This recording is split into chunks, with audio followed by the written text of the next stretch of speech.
The charred remains of vehicles caught in the blaze in Sierra Leone's capital Freetown on Friday. The fire, which according to witnesses began after a massive explosion at a petrol station, killed at least 80 people.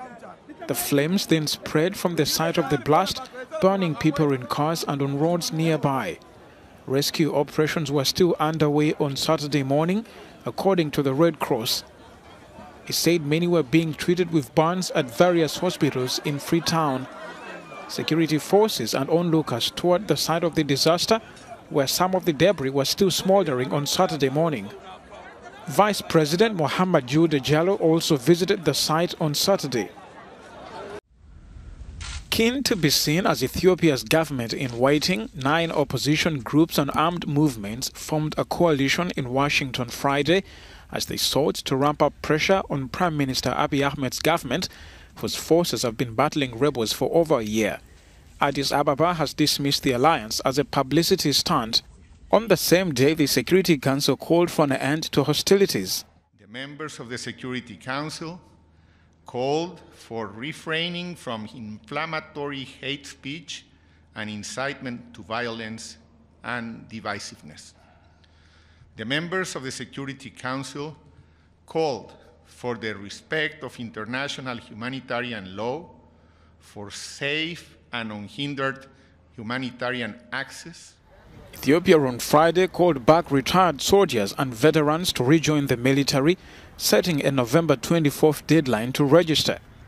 There was calm in the capital despite a 6-month state of emergency. As South Africa's governing party takes stock of its worst election performance since 1994, analysts say ANC leader and President Cyril Ramaphosa faces a tough future.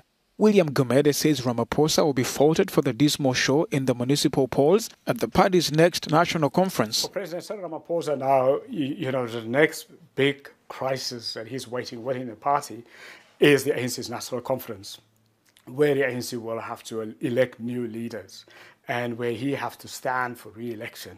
And that's already next year, mid-next year. The ANC won 46% of the ballots cast nationally, down from 54% in the last municipal polls 5 years ago. But President Cyril Ramaphosa, who remains popular according to polls, has put on a brave face. His popularity among the population of the country will count for nothing when he arrives at the ANC conference and he asks the members and the leaders to re-elect him as president of the party. What his opponents will say is that he became the first party leader that brought the party under 50% and that he will lead the party to its first defeat in the 2024 elections. Despite winning in 161 councils, the ANC lost considerable ground to the Democratic Alliance and the Inkatha Freedom Party.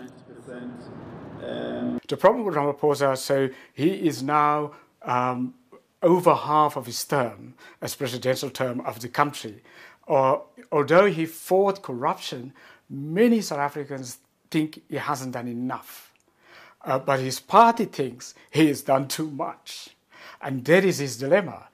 This is the first time Nelson Mandela's party has received less than half of ballots cast in any election.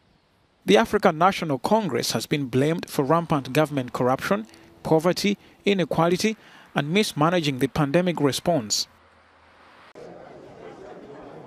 Long lines formed outside voting stations as people in the southeastern state of Anambra cast their ballots for a new governor Saturday.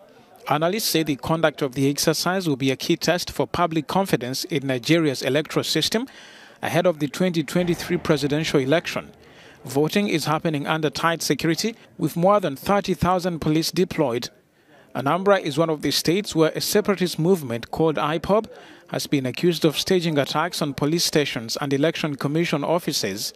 Both the ruling APC and the main opposition PDP are fielding candidates.